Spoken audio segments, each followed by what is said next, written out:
जंगल का खूबसूरत संसार बहुत समय पहले की बात है।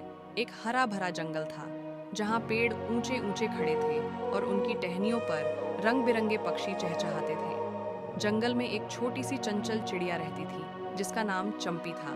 चंपी बहुत खुशमिजाज थी। वह हर सुबह सूरज उगते ही अपने मीठे गीतों से जंगल को गूंजायमान कर देती थी। उसकी चहचहाहट सुनकर सभी जानवर हंसते और कोई बड़ा घर नहीं था। वह बस इधर उधर टहनियों पर बैठकर दिन बिताया करती थी। जब रात होती तो वह किसी भी पेड़ की शाखा पर सो जाती। उसे कभी यह एहसास नहीं हुआ कि उसे भी एक सुरक्षित घर की जरूरत। जंगल में अचानक काले बादल छा गए, बिजली कड़कने लगी और तेज हवा चलने लगी। चंपी ने पहली बार डर महसूस किया। बारिश की मोटी मोटी बूंदें गिरने लगीं और वह इधर उधर उड़कर किसी ऐसी जगह ढूंढने लगी जहां वह सुरक्षित रह सके। लेकिन उसके पास कोई घोंसला नहीं था। वह एक डाल से दूसरी डाल पर भटकती रही, भीगती रही ठंड से। कि जंगल के बाकी पक्षी अपने अपने घोंसलों में आराम से बैठे थे।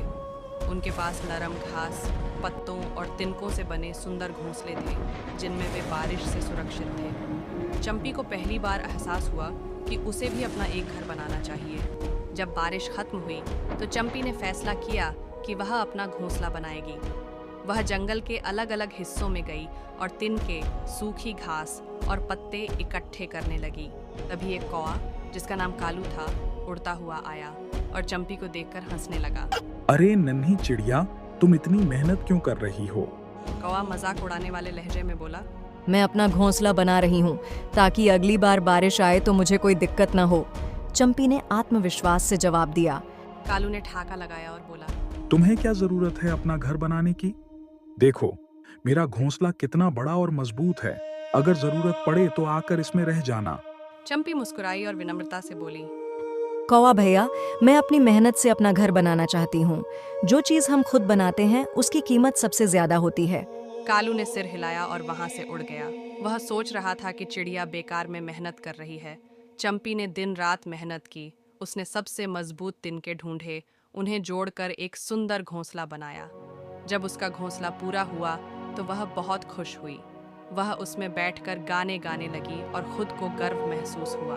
कुछ दिनों बाद फिर से बादल घिर आए। इस बार आंधी भी आई और तेज बारिश होने लगी। चंपी आराम से अपने घोंसले में बैठी रही, जबकि कालू का घोंसला बारिश और तेज हवाओं में हिलने लगा। कुछ ही देर में उसका घोंसला टूटकर गिर पड़ा।